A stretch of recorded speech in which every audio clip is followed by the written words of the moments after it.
जय राधा माधव कुंज बिहारी गोपी जना वल्लभा गिरिवरधारी।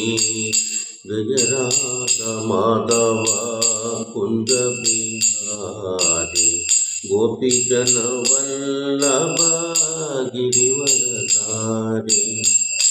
यशोदनंदन व्रजजनरंजन यशोदानंदन व्रजजनरंजन यमुना तीरवनचारी यमुना तीरवनचारी।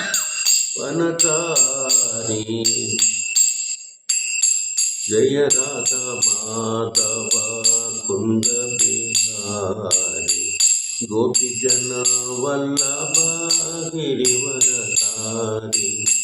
जय राधा माधव कुंज बिहारी गोपी जन वल्लभा गिरिवरधारी। जय राधा माधव कुंज बिहारी गोपी जन वल्लभा गिरिवरधारी। यशोदनंदन व्रज जनरंजन यशोदनंदन व्रज जनरंजन यमुना तीरवनचारी यमुना तीरवनचारी।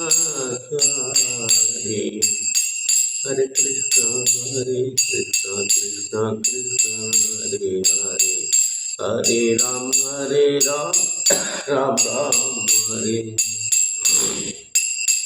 हरे कृष्णा कृष्णा कृष्णा हरे हरे हरे राम राम हरे हरे हरे कृष्णा कृष्णा कृष्णा हरे हरे हरे राम राम हरे हरे हरे कृष्णा कृष्णा कृष्णा हरे हरे हरे राम हरे हरे हरे कृष्णा कृष्णा कृष्णा हरे हरे हरे राम हरे हरे हरे कृष्णा कृष्णा कृष्णा हरे हरे हरे राम राम हरे हरे हरे कृष्णा कृष्णा कृष्णा हरे हरे हरे राम राम हरे हरे। जय जगन्नाथ जय जगन्नाथ जय जगन्नाथ स्वामी जय जगन्नाथ जय जगन्नाथ जय जगन्नाथ जय जगन्नाथ स्वामी जय जगन्नाथ जय जगन्नाथ जय जगन्नाथ स्वामी जय जगन्नाथ जय बलदेवा जय सुभद्रा माई जय बलदेवा जय सुभद्रा माई। जगन्नाथ स्वामी नयन पथगामी नयन पथगामी भवा तुम्ही। जगन्नाथ स्वामी नयन पथगामी नयन पथगामी भवा तुम्ही। जगन्नाथ स्वामी नयन पथगामी नयन पथगामी भवा तुम्ही। विठ्ठल विठ्ठल पांडुरंग जय जय विठ्ठल पांडुरंग विठ्ठल विठ्ठल पांडुरंग जय जय विठ्ठल पांडुरंग विठ्ठल विठ्ठल पांडुरंग जय जय विठ्ठल पांडुरंग विठ्ठल विठ्ठल पांडुरंग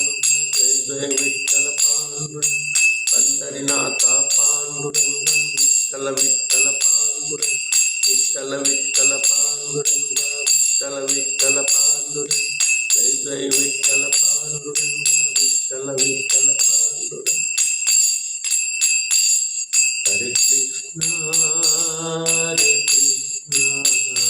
कृष्ण कृष्ण हरे हरे हरे राम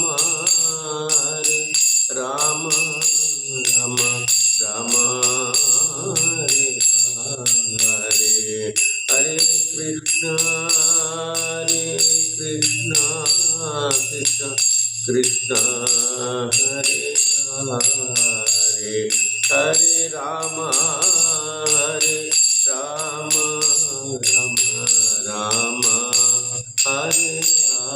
हरे हरे हरे कृष्ण कृष्ण कृष्ण हरे हरे हरे राम राम राम हरे हरे हरे कृष्ण कृष्ण कृष्ण हरे हरे राम राम राम हरे हरे हरे कृष्ण कृष्ण कृष्ण हरे हरे राम राम राम हरे हरे जय राधा पंढरीनाथ राधा पंढरीनाथ राधे जय राधा गोविंद अष्टसखी वृंद की राधे जय राधा माधव अष्टसखी वृंद की राधे जय राधा श्याम सुंदर राधा श्याम सुंदर राधे जय कृष्ण बलराम कृष्ण बलराम कृष्ण बलराम जय राधे श्याम जय राधे श्याम राधे श्याम राधे श्याम जय वृंदावन धाम जय वृंदावन धाम वृंदावन धाम वृंदावन धाम जय मायापुर धाम जय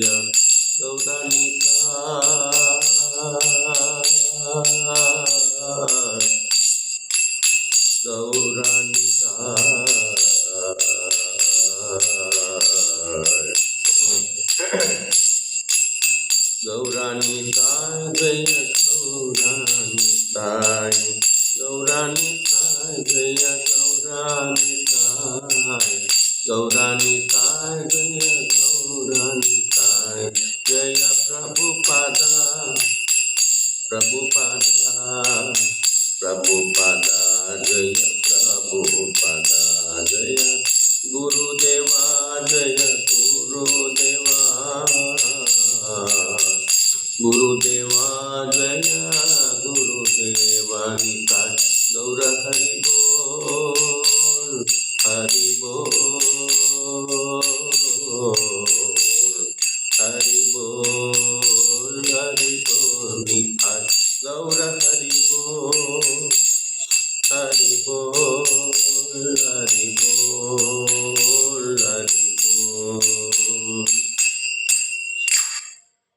जय श्री राधा गोविंद भगवान की जय राधा गोविंद दर्शक की वृंद की जय गिरिराज महाराज की जय जगत गुरु श्रील प्रभुपाद की जय श्रील गुरुदेव निताय गौर प्रेमानंदे हरि हरि बोल।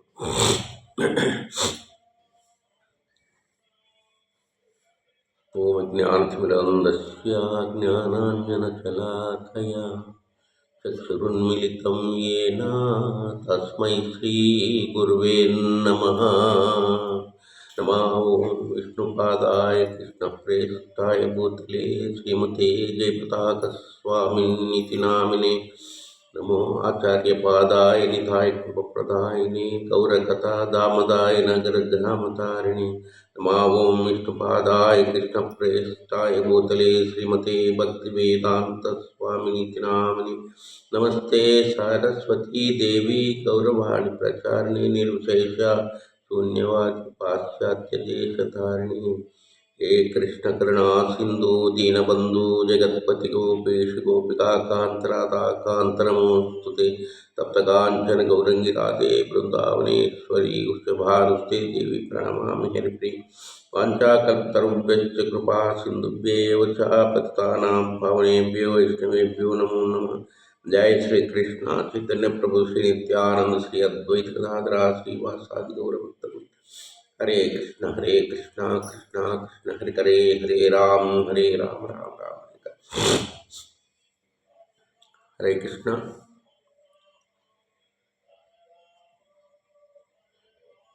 ప్రతి ఒక్క భక్తులకి పేరు పేరున నూతన సంవత్సర శుభాకాంక్షలు, కృష్ణ చైతన్య శుభాకాంక్షలు. నా పేరు వెంకట చైతన్య దాస్. మేము గురువు దగ్గర దీక్ష తీసుకున్నప్పుడు ప్రచారం చేస్తామని ప్రభుపాద సంస్థకి ప్రచారం చేస్తూ భగవద్గీత ప్రచారం చేస్తామని చెప్పుకున్నాం. ఆ మాట ప్రకారం అందరికీ మాకు తెలిసింది మేమేదో తెలియచేయాలని అనుకుంటున్నాం. ఈరోజు తొలిసారిగా ఈ ప్రవచనం చెప్పడానికి ప్రయత్నిస్తున్నాం. మా గురుదేవులు రేవతిరావు ప్రభు, భక్తికా మాతాజీ, జయపతాక స్వామి గురు మహారాజ్ గురు పరంపర ఆశీర్వాదంతో చెప్పడానికి ప్రయత్నిస్తాం. ప్రతి ఒక్కరు ఈ ప్రవచనాన్ని విని తరించవలసిందిగా ప్రార్థిస్తున్నాం. శాస్త్రం చెప్తుంది, శాస్త్రానుసారం మనం నడుచుకోవాలని. లేకపోతే మానవ జన్మ సార్థకం చేసుకోలేము. మనకు మానవ జన్మకి భగవద్గీత ఒక మాన్యువల్ లాంటిది. ఏదన్నా మనం వస్తువు కొన్నప్పుడు, ఒక కారు కానీ ఒక కంప్యూటర్ కానీ కొన్నప్పుడు మనకు ఒక మాన్యువల్ ఇస్తారు. ఆ మాన్యువల్ ప్రకారము ఆ కారు మనము మెయింటైన్ చేయాలి, అప్పుడు దానికి లైఫ్ వస్తుంది. అలాగే ఈ మానవ జన్మ కూడా ఒక వస్తువు లాంటిది. గొప్ప మానవ జన్మ చాలా గొప్పది. భగవంతుడు దీనికి ఒక మాన్యువల్ ఇచ్చాడు. శ్రీమన్నారాయణ నాభి నుండి బ్రహ్మ జన్మించినప్పుడు ఆ బ్రహ్మదేవుడు విష్ణువుకి పుత్రుడు అన్నమాట. ఆ బ్రహ్మకి ఒక మాన్యువల్ ఇస్తాడు. ఓ నాయన, నువ్వు దీని ప్రకారం నడుచుకో అని ఇస్తాడు. ఇతరులకు దీన్ని తెలియచేయి. భగవంతుని శ్రీమన్నారాయణుని యొక్క ఆశీర్వాదము ద్వారా బ్రహ్మదేవుడు సృష్టి చేసినప్పుడు అందరికీ, ప్రతి ఒక్కరికి ఈ యొక్క వేదాలు అందరికీ అందించమని విష్ణువు యొక్క ఆజ్ఞ. దాని ప్రకారం మనం తెలుసుకుంటే మానవ జన్మ, దాన్ని బట్టి మనం అర్థం చేసుకుంటే ఎంతో గొప్పది, చాలా గొప్పది మానవ జన్మని శాస్త్రాలు చెప్తున్నాయి. దీంట్లో భగవద్గీతలో కృష్ణుడు ఒక శ్లోకం చెప్తాడు. దేహినోస్మిన్ యదా దేహి కౌమారం యవనం జర తథా దేహాంతర ప్రాప్తి ధీరస్తత్ర ముఖ్యతే. దేహినోస్మిన్ యదా దేహి. తొలిగా మనం ఫస్ట్ బాల్యం నుంచి యవనం నుంచి ముసలితనం, ఇలాగా ఈ మానవ జన్మ మార్పు చెందుతుంటుంది. మనం ఎవరు వృద్ధులు కావాలని కోరుకో, ఎప్పుడు యవ్వనంగా ఉండాలని అని కోరుకుంటాం మనం. బట్ వృద్ధులైపోతున్నాం అంటే దాన్ని బట్టి మనకి ఏమవుతుంది? మానవ జన్మ రోజు రోజుకి నశిస్తుంది అన్నమాట. మానవ జన్మ నశిస్తుంది. చాలా మనము ఇక్కడ కష్టాలు పడుతున్నాం. అలాగే జాతస్య ధ్రువో మృత్యు, నీకు కంపల్సరిగా మృత్యు ఉంది, మృత్యు ఉంది, అలాగే మళ్ళీ పుట్టుక ఉంది అని భగవంతుడు, జన్మ మృత్యు జరావ్యాధి ఉంది అని చెప్తున్నాడు. ఎవరన్నా కానీ మనము ఈ భౌతిక ప్రపంచంలో ఏదో తాపత్రయపడుతున్నాం, ఏదో కావాలని, ఏదో సంపాదించాలని, ఏదో ఆనందంగా ఉండాలని ప్రయత్నిస్తున్నాం. కానీ ఇక్కడ ఆనందం దొరకడం లేదు. మనకు పెద్ద ఈ కష్టంగా ఉంది, ప్రతి ఒక్క జీవికి కష్టంగా ఉంది.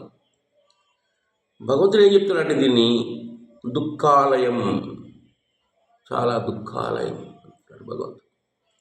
అంతేకాదు అశాశ్వతం, ఏడవని వాళ్ళు ఉండరు. ప్రతి ఒక్క జీవి దుఃఖించవలసిందే ఏదో విధంగా.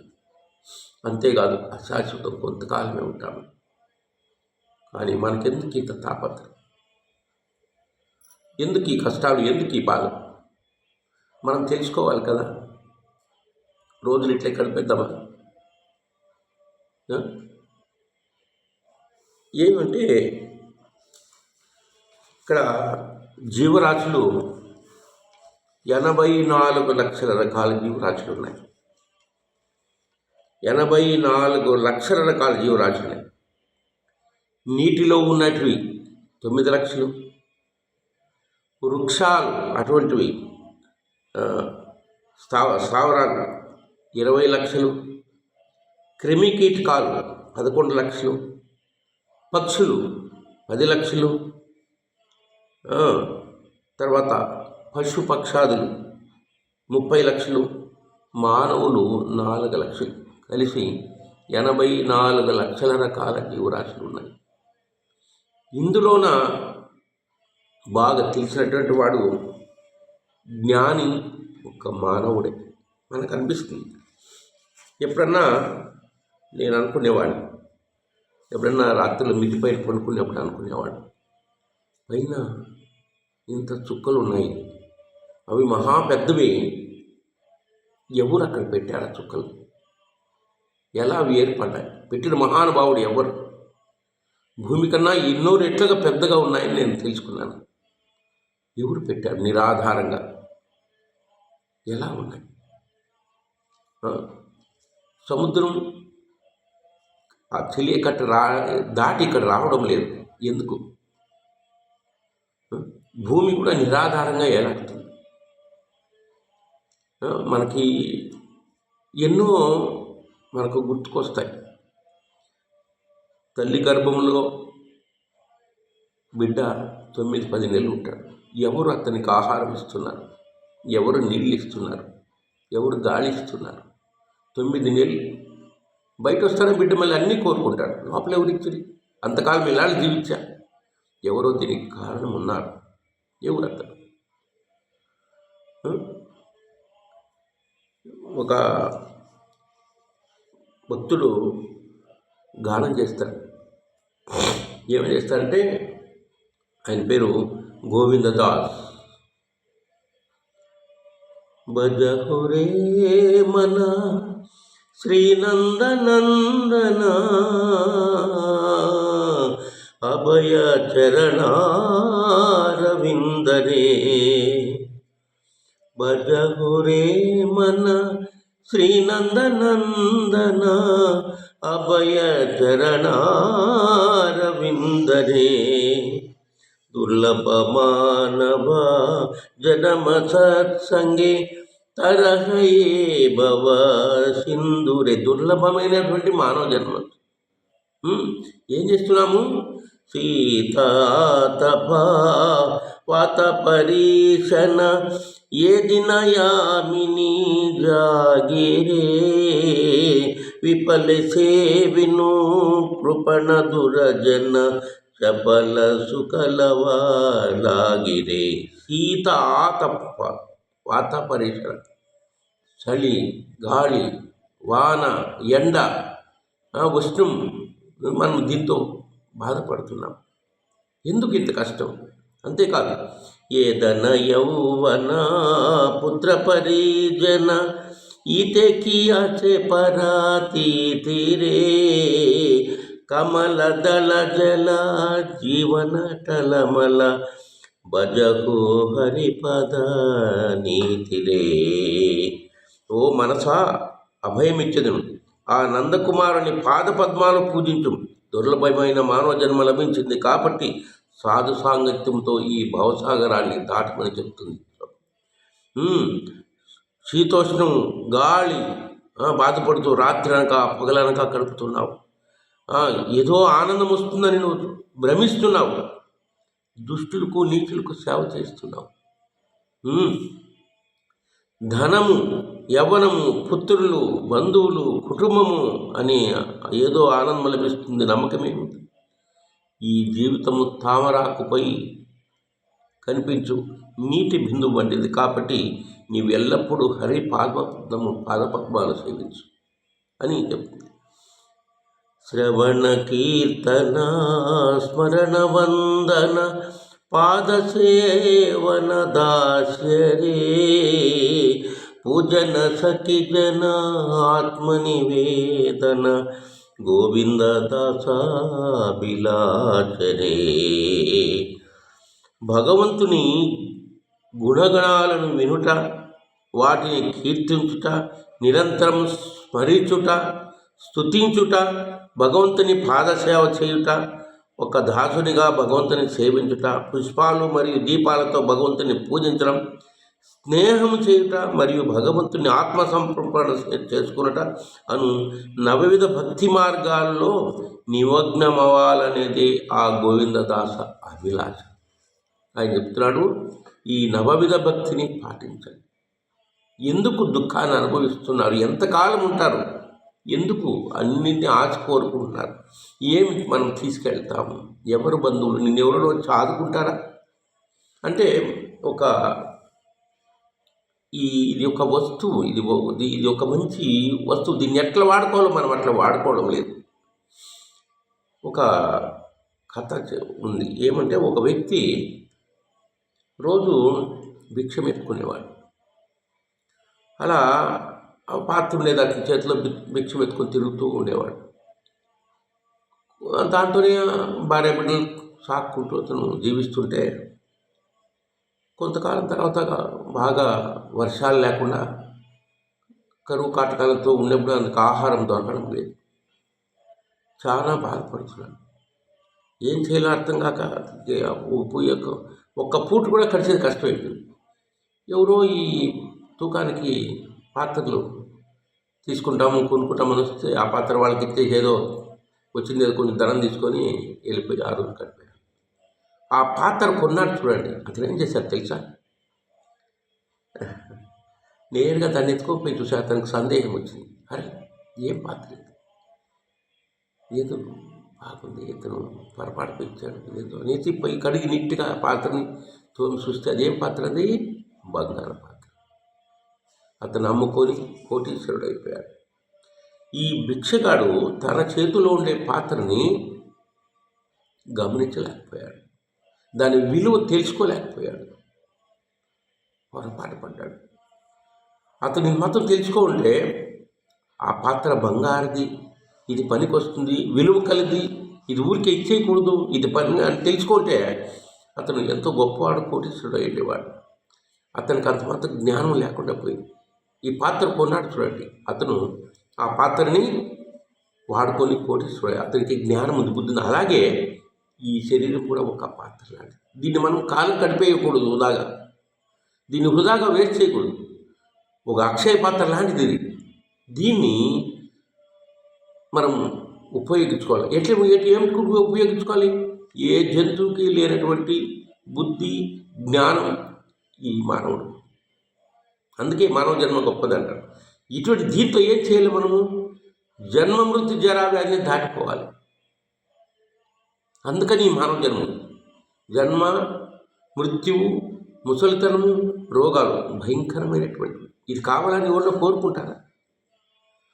ఎంతకాలం మనం దీంట్లో ఉంటాం? ఇది తెలియచేయాలనేదే మా తాపత్రం. మా ఇస్కాన్ సంస్థలో ప్రతి ఒక్కరూ ఏదో చెప్పాలని తాపత్రయపడుతుంటారు. మనకు తెలిసింది ఇంకో విద్య ఇంకొకరికి ఇవ్వాలి. ఆల్రెడీ మాకు 70 ఏళ్ళు అయిపోతాం. ఎంతకాలం ఉంటామో తెలియదు. ఏదో చెప్పాలనేటువంటిది మేము చెప్పలేకపోతే మాకు అది కొత్తగా ఉంటుంది మనసులో. మేమంతకని దీన్ని తెలియజేస్తున్నాం. ఇంక వేరే ఉద్దేశం ఏమీ లేదు. మాకు ఇంకేం ఆశలు లేవు. అందరూ భక్తులు కావాలని, ఎవరు దుఃఖించరాని. భగవద్గీతలో మేము తెలుసుకునేది ఏం చెప్తాడు కృష్ణుడు? విద్యా వినయ సంపన్నే బ్రాహ్మణే కవిహస్తిని సునిచైవ స్వపాకే స పండిత సమదర్శిన. విద్య ఏం విద్య? ఆధ్యాత్మిక జ్ఞానం తెలుసుకునేటువంటి వాడు, వినయము కలిగేటువంటి వాడు, సంపన్నే దండిగా అతని దగ్గర విద్య ఉంటే బ్రాహ్మణిని కానీ, శునకాన్ని కానీ, శునకపాము తినే చండాలుని కానీ, ఏనుగుని కానీ అందరిలోన భగవంతుని చూస్తాడు. అందరినీ ఒక్కటిగా గౌరవిస్తాడు. అంటే మనం ఒక వ్యక్తికి మనం సహాయం చేయాలనుకుంటే ఏం చేయాలి? మనకుండే జ్ఞానాన్ని వాళ్ళకి తెలియచేయాలి. వాళ్ళని ఈ కష్టాల నుంచి బయటపడేయాలి. ఎంత ధనం ఉన్నా ఒక్కరోజు అందరూ మరణించాల్సిన వాళ్ళమే. ఆ ధనం కానీ మనం రక్షించదు, మనకు ఆనందాన్ని ఇవ్వదు. కానీ మనం దానికోసం ప్రయాసపడుతున్నాం. అది మనకేమైనా ఆనందాన్ని ఇస్తుందా? ఇది చాలా కష్టం. పోనీ ఇంక వేరే రకంగా ఏమన్నా బంధువులు కానీ, ఉద్యోగం కానీ, ఆస్తులు కానీ, ఎవరు కానీ ఆనందాన్ని ఇవ్వలేరు. కాబట్టి ఇది దుఃఖాలే. దీనికి మనం దాటిపోవడమే. ఉన్నంతకాలం ఎట్లా గడపాలి గృహస్థ జీవితం? ఎట్లా మనం భక్తి మార్గంలో ఉండాలి? ఏం చేస్తే భక్తులు అవుతాం మనం? ఇది మానవ జన్మ. అన్నమయ్య కూడా ఒక గానంగా పాడతాడు. అట్లా వీళ్ళు భక్తులు మనకు మంచి మార్గదర్శకాలు. వాళ్ళు ఏదైతే మనకు చెప్తున్నారో దాన్ని మనము విని ధరించాలి. భగవంతుడు బుద్ధి ఇచ్చాడు, తెలివితేటలు ఇచ్చాడు. ఎందుకు మనం ఈ దుఃఖంలో ఉండాలి? ఏం చెప్తున్నాడంటే కృష్ణుడు, ఆ బ్రహ్మ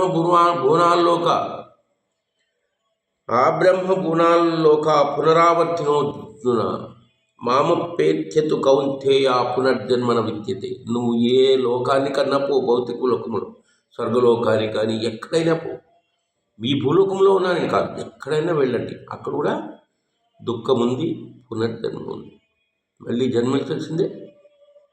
జన్మ పరంపరలో, మృత్యు పరంపరలో ఉండొచ్చు. అట్లా ఉండొచ్చు. కాబట్టి మనము ఎట్లా దీనికి దాటుకోవాలి? మనకి ఎక్కడ సుఖం లేదు భౌతిక ప్రపంచంలో, కానీ ఆధ్యాత్మిక లోకం అనేది ఒకటి ఉంది, అక్కడికి వెళ్ళాలి. అది మన ప్రయత్నం.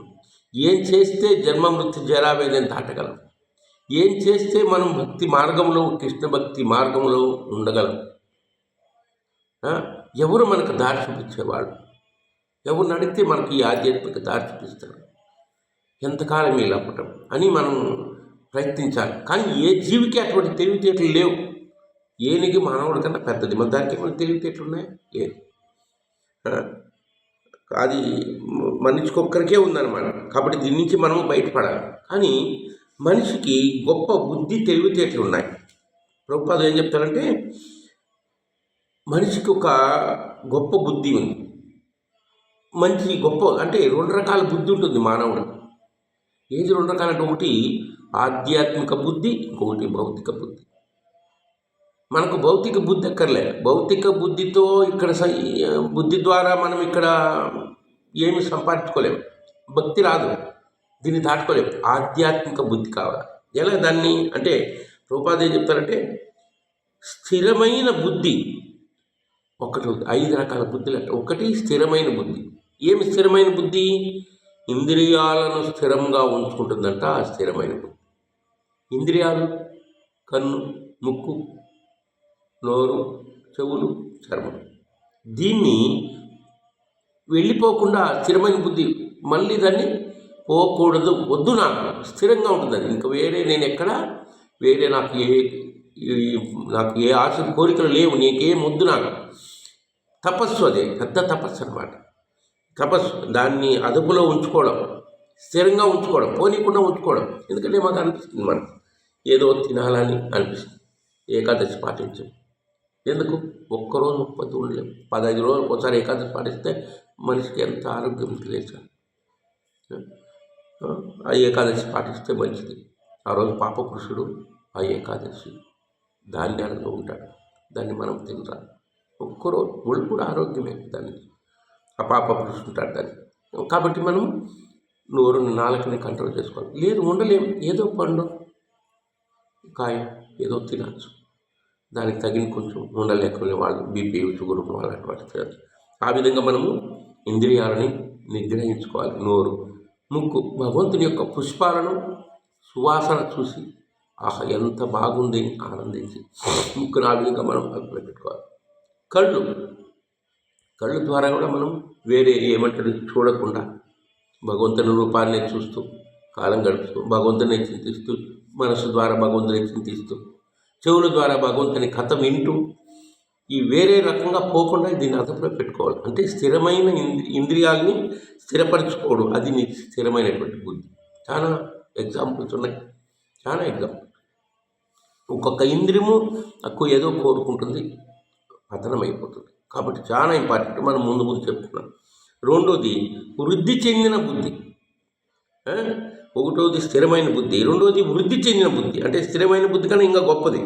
ఏం చేస్తుంది వృద్ధి చెందిన బుద్ధి? ఏ విధంగా ఈ సంసార చక్రం నుండి బయటపడడం ఎలా అని యోచిస్తుంది. సంసారం అంటే ఏమి? భార్య, పిల్లలు, ఇల్లు, ఇది సంసారం కాదు. దీనికన్నా ఇది సంసారమే. దీనికన్నా ఇంకోటి ఉంది. ఏమది? జన్మ, మృత్యువు, జర అంటే ముసలితనం, రోగాలు. ఇది భయంకరమైనటువంటి. దీని నుంచి బయటపడాలి. ఎవరైనా కోరుకుంటారా మరణించాలని? తల్లి గర్భంలో భయంకరమైనటువంటి మబ్బులో, భయంకరమైనటువంటి చీకటిలో ఎవరైనా 9-10 నెలలు ఉండాలనుకుంటున్నారా? ఎవరు ఉంటారు? రోగాలు కావాలన్నా చెప్పండి. ఇప్పుడు ఎన్ని రోగాలు మనిషికి, భయంకరమైనటువంటి కిడ్నీలు ఫెయిల్ అయిపోతున్నాయి. ఏ జబ్బుకి మందులు లేవే. ఏం చేయాలి? ఎవరు మనల్ని ఆదుకునే మహానుభావుడు చెప్పండి. హాస్పిటల్ పెరిగిపోతున్నాయి, డాక్టర్లు పెరిగిపోతున్నాయి, డాక్టర్లు పెరిగిపోయారు, హాస్పిటల్ ఉన్నాయి, మెడికల్ షాపులు దండిగా ఉన్నాయి. రోగాలకు మందులే. భయంకరమైన కొత్త రోగాలంతా వస్తున్నాయి. ఎక్కడ చూసినా డయాలసిస్ చేసుకుంటున్నారు, పాపం బాధపడుతున్నారు. కాబట్టి మనకు సంసార చక్రం నుంచి బయటపడడం ఇది చాలా ముఖ్యమైనటువంటి. సంసారం జన్మ, మృత్యు నిదానం చెప్పుడు చాలా భయంకరంగా ఉంటుంది. ఇది కొద్దిగా చెప్తున్నాను, చాలా ముఖ్యమైన. దీని నుంచి మనం బయటపడాలి సంసారం. రెండోది వృద్ధి చెందిన బుద్ధి. ఇది ఎట్లా బయటపడాలి? దీని నుంచి ఏం చేస్తే బయటపడతాం? ఏం చేయాలా? అన్నీ వదిలేయాలా? లేదు ఇంట్లోనే ఉండాలా? మనం ఉండి బయటపడాలి జన్మమృత్యు జరావ్యాధి నుంచి.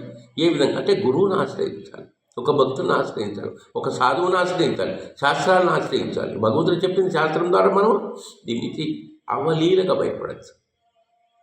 అవలీలగా ఈ మనం ఏదో సత్యం అనుకుంటున్నాం కాదు. మామేవయ్యే ప్రపంచంతే మాయామే తాగుతాడు. ఎవరినైనా ఆశ్రయిస్తే సులభంగా దాటగలుగుతాడని భగవంతుడు చెప్తున్నాడు. మూడోది నిజమైన బుద్ధి. ఏం నిజమైన బుద్ధి? సత్యాన్ని తెలుసుకుంటుంది మన ఈ ఆత్మ. నిజమైన ఆత్మ ఏమనుకుంటుందంటే బుద్ధి మనసుని ఏం చేయాలి? మనసుకు శక్తి ఉంది. ఆలోచన, అనుభూతి, కోరికలు, ఈ మూడు కలిస్తేనే మనసు. దీన్ని ఆలోచన ఏం ఆలోచన చేయాల? బుద్ధి ద్వారా. బుద్ధిని అదుపులో పెట్టుకుంటుంది ఆత్మ. ఏమి మనసుని ఏం చేయాల? మనసు, బుద్ధి, అహంకారం, ఇవి ఉన్నాయి. ఇది ఆలోచన, అనుభూతి, కోరికలు. మనసు ఆలోచన ఏం ఆలోచించాలి, అనుభూతి ఏం అనుభూతి చెందాలి, కోరికలు ఎటువంటి కోరిక ఉండాలి, భౌతిక కోరిక, ఆధ్యాత్మిక కోరిక, భగవంతుని సేవ చేయాలనే కోరిక, దీన్ని దాటేటువంటి కోరిక. దీన్ని ఈ మూడు అనమాట. ఏమది? నిజమైన బుద్ధి. నాలుగోది పరిపూర్ణ బుద్ధి. ఏం పరిపూర్ణ బుద్ధి? ఆత్మ గురించి తెలుసుకోవడం. నేను శరీరాన్ని కాను, ఆత్మని. నైనం చిందంతి శస్త్రాణి నైనం దహతి పావక చైనం క్లేదయంత్యాపో నోచయతి మారుత. ఆత్మకు దహింపలేము. ఆత్మ తడదు. ఆత్మని శస్త్రాలలో సంహరించలేము. ఆత్మని మరణం లేదు. ఆత్మకి భగవంతుని యొక్క అంశ. కాబట్టి ఆత్మ శాశ్వతమైనటువంటిది, సనాతనమైనటువంటిది, పురాతనమైనటువంటిది. కాబట్టి ఆత్మ గురించి తెలుసుకుంటుంది. అది పరిపూర్ణమైన బుద్ధి.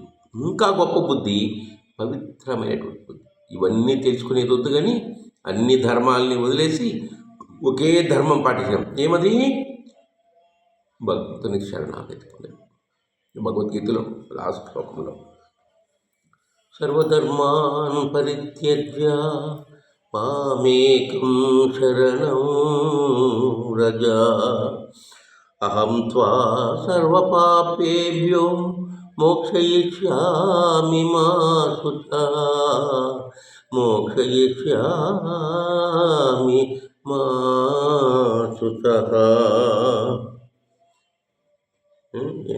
సర్వధర్మాన్ పరిత్యజ్య మామేకం శరణం. నీకున్నటువంటి ధర్మాలను వదులు, నన్ను ఆశ్రయించు, నేను నిన్ను రక్షిస్తాను. నీ పాపాలన్నీ పోతాయి, నిన్ను ముక్తి ప్రసాదిస్తాను. భగవంతుడు లాస్ట్లో ఈ చెప్పినటువంటి శ్లోకం చాలా ఇంపార్టెంట్. అంటే పవిత్ర బుద్ధి, ఐదో అటువంటి బుద్ధి. ఒకటోది స్థిరమైన బుద్ధి, రెండోది వృద్ధి చెందిన బుద్ధి, మూడోది నిజమైన బుద్ధి, నాలుగోది పరిపూర్ణ బుద్ధి, ఐదోది పవిత్ర బుద్ధి. ఈ చాలా ఇంపార్టెంట్. ఈ బుద్ధి ద్వారా మనము అదుపులో పెట్టుకోవాలి. ఏంది? ఇంద్రియాలను అదుపులో పెట్టుకోవాలి. ఇంకేం చేయాలి? బుద్ధి ద్వారా తప్పుదారి పోకుండా చూసుకోవాలి. ఇంకేం చేయాలా? సాధు సాంగత్యాన్ని కలిగి ఉండాలి. నెక్స్ట్ క్లాస్లో మనం చెప్పుకున్నాం సాధు అంటే ఏమి సాంగత్యం, సాధు సాంగత్యంతో మనకి ఏం ప్రయోజనం. అట్లా చాలా ఇంపార్టెంట్. ఓకే, నెక్స్ట్ క్లాస్లో వేరే చెప్పుకున్నాం. హరే కృష్ణ. ధన్యవాదాలు. ఏమన్నా తప్పుగా ఉంటే నన్ను క్షమించండి. మీరు కామెంట్ చేయండి. ఇంకా ఏమన్నా కామెంట్ బాక్స్లో మీకు ప్రశ్నలకు ఏదైనా నేను సమాధానం చెప్తాను. ఏదో చెప్పాలనే ఆశ, తాపత్రయం చెప్తున్నాను. హరే కృష్ణ. ఇంకా ప్రశ్నలు ఉంటే కూడా మళ్ళీ తెలుసుకుందాం. హరే కృష్ణ. ధన్యవాదాలు.